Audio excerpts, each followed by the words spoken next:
Hey y'all, this is Billy, and let's not forget my hot and helpful homestead honey. This is Michelle over here. Anyway, it's a beautiful morning. You gotta love every single morning you can come out here in a t-shirt and it's still winter.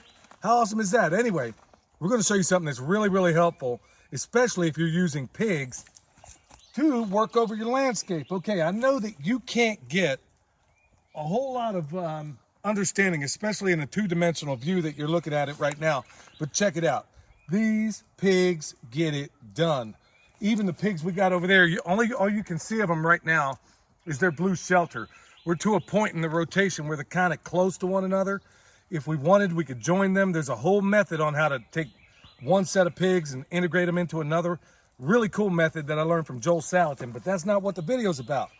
Today is going to be about what to do after your pigs go through.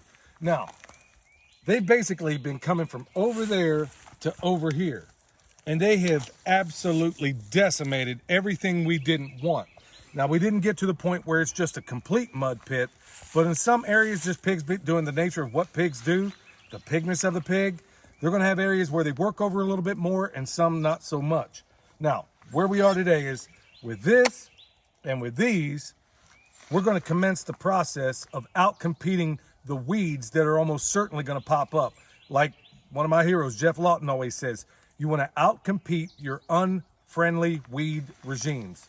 And we're going to show you a really simple way of how to do that. So we're going to go back to where the pigs started down there. We don't yet have enough seeds to cover it all, but you're going to get the point. And I'm doing this, I really wanted to do this video right now because a lot of you out there are doing the same thing, and we're going to show you how to easily recover that area. And your seed mix is going to vary depending on time of year and location. So let's move over there and I'll show you what's up.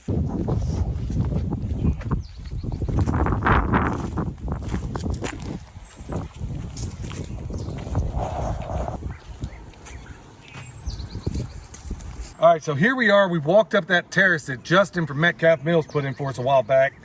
Now, from here, essentially down, we've already done what I'm about to show you today.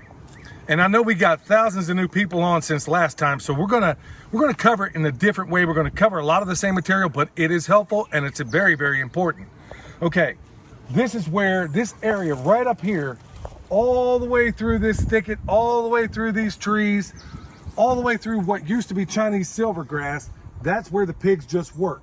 We're gonna go up there right now and give you a better understanding of what the pigs did, because I'm telling you, you couldn't even see through here. If you go back to videos that we recently did concerning the pigs, you'll find out that you couldn't even see there. I mean, we found satellite dishes, old child shoes, Jimmy Hoffa, a rock. I mean, we found all kinds of stuff up in here that we didn't even know existed thanks to those pigs. So we'll get up here and have you look at what the soil looks like, and it might be something that you're dealing with. All right, so here we are in the area that needs our attention. Like I said, you could not even stand here because of silvergrass. If you don't know, it's basically a very invasive grass that was brought in here courtesy of the government. How about that? They're only there to help, right? So anyway, you can see what the pigs did. Look at this. It's down to, you typically don't want to have it this bad, but this is, I would have rather had them do this because we had silvergrass, we had thicket, we had multiflora rose, all that stuff. Now, we are, because the pigs only go so far, things like that black locust there that are emerging, we'll take it all out of here because we do have plans for this. This is going to be another terrace, and that's a whole nother video. I don't want to confuse anybody. So what brings us here today? I got one of these little hand spreaders, and in here Michelle has like this is crimson clover, but before it's all said and done, we're going to have a clover mix that's not just crimson. It's every single clover you can imagine right here. So why am I using clover? Why am I using a legume? Just like we demonstrated in the last video where we had an instant garden down there and we used the worms to basically get the soil ready for us, we can also use nitrogen fixers to do that same thing. Because I guarantee you, if you have your pigs run through, you have them there a real long time, you have a soil like this, when spring rolls around, all you're gonna have is the same regime that you just knocked out. So you don't want to do a regime change without replacing the leadership, you dig? So, I mean, yeah, that can go so many different ways these days. So what we're going to replace it with right now is with some of this. Now, depending on the time of year, we can get away with this clover right now, but depending on the time of year, if it was in the dead of summer, I think we're good, honey. If we're in the dead of summer, cowpea is our go-to. Buckwheat is our go-to. That's exactly what we did on the lower sections.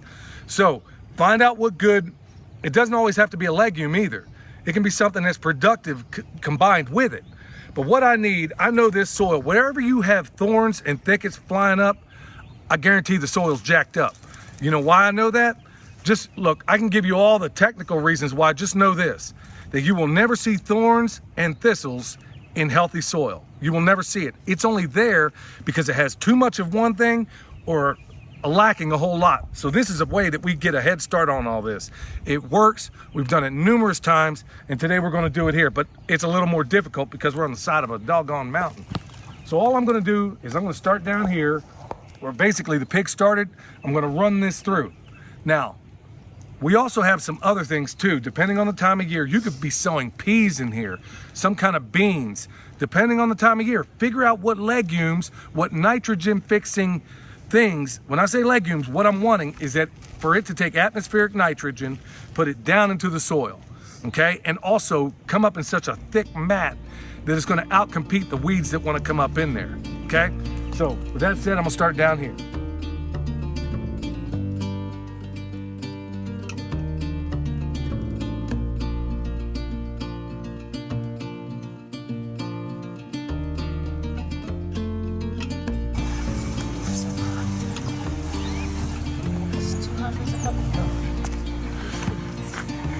Okay, now the only thing left to do right now, and you may not even have to do it depending on your environment, is to cover it up with some straw.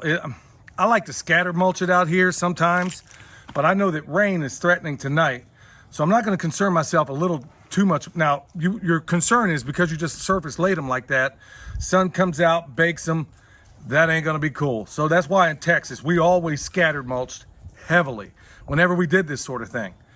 And does it work? I can't think of a time when it has not worked. Every single time that we've done anything like this where we clear nasty thicket stuff, even if you don't have time to go back there and let's say, look where the pigs dug this out. You know, the intent is to wind up cutting all this stuff down, everything they've been through. Even if you don't have time, now folks, this is important. Even if you don't have time to go back and mess with it, take ownership of the ground. Look at it. Remember, I always say this is a war we win not in miles, but in inches. And this is how, let's say, man, I don't have time to go back here and do all this other stuff. At least take ownership of the real estate. Don't let the weeds take over. You dig? That's exactly what we're looking for. Just take hold of the ground. Otherwise, you're going to be right back to square one. Even when you do this, you're still going to have certain weeds pop up in certain areas.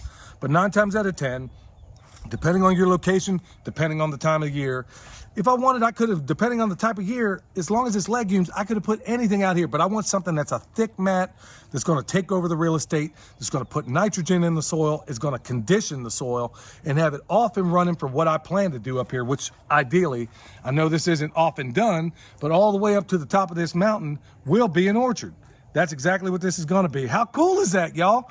So take these things, cut and paste whatever you need, but just take away the general principles.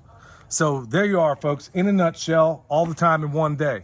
How cool is that? Remember, if you need anything from us, check the description box down below. You can find that EMP shield we talked about. Go to our website. We sell bone sauce, comfrey, world's best deer repellent. We got it. Also, if you want to check us out on Patreon, we got a lot of cool information over there, y'all.